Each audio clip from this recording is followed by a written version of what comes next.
Évangile de Jésus-Christ selon saint Luc, chapitre 20, verset 26. Malheureux vous les riches, et heureux les pauvres, dit Jésus. Est-il question de riches en enfer et de pauvres toujours destinés au ciel? Karl Marx aurait-il raison à en croire ces paroles de Jésus? Car ces paroles ne semblent-elles pas de l'opium pour le peuple? Que voudrait dire Jésus? Que voudrait-il nous transmettre exactement par ces paroles, communément appelées béatitudes? Souvenons-nous, gardons-nous de mésinterpréter les paroles du Christ. Alors, pourquoi malheureux les riches? L'élu de Dieu, David, n'était-il pas riche? Salomon n'était-il pas couvert d'or? Ne dit-on pas que la richesse vient de Dieu? Et lui-même, notre Seigneur Jésus, ne fréquentait-il pas des nantis? Matthieu et Zachée n'étaient-ils pas fortunés? À en croire les évangiles, Marthe et Marie n'étaient-elles pas aisées? Et Jeanne, qui suivait les disciples, le groupe de disciples, n'était-elle pas l'épouse de l'intendant d'Hérode appelé Cousa? La liste n'est pas exhaustive. Pourquoi donc Jésus dit-il malheureux les riches? Attention, le riche dont parle Jésus, c'est celui qui se suffit à lui-même, c'est-à-dire qui n'attend plus rien de Dieu, qui ignore Dieu parce qu'il possède.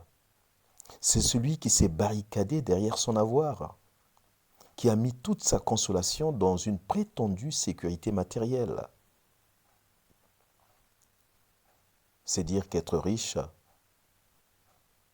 dans le contexte de cet évangile, c'est l'expression de l'ingratitude de la créature envers son Créateur. Et le pauvre, celui à qui est attribué le règne de Dieu. Que veut dire le pauvre pour Jésus dans ce contexte? Le pauvre, c'est celui qui n'a pas fermé son cœur, qui a laissé de l'espace à Dieu et aux autres, quel que soit son avoir.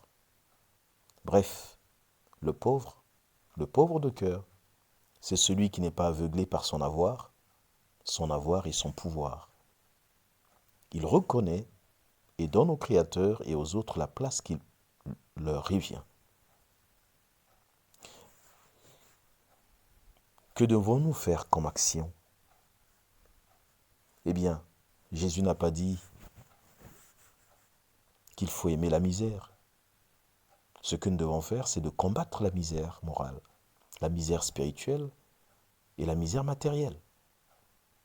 Il ne faut jamais en faire un bonheur, la misère.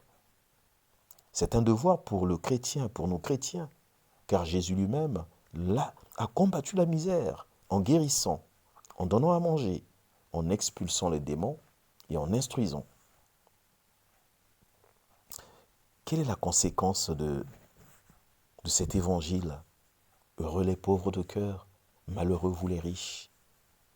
La conséquence, un pauvre matériel peut perdre le ciel s'il n'est pas riche de Dieu. Et un riche en matériel peut gagner le ciel s'il est pauvre de cœur. En d'autres termes, le pauvre doit être pauvre de cœur et le riche aussi doit être pauvre de cœur pour pouvoir gagner le ciel. Si les deux sont riches d'eux-mêmes, eh bien ils perdent le ciel. Notre prière d'aujourd'hui. Seigneur, donne-moi d'avoir continuellement faim de toi. Donne-moi d'être pauvre de cœur. Épargne-moi de l'enfermement sur moi-même. Ouvre-moi à toi, Seigneur, pour être riche de toi. Et enfin, rends-moi fidèle en toutes circonstances, dans la joie et dans la persécution à cause de ton nom. Soyez bénis. Tout pour la gloire de Dieu. À demain.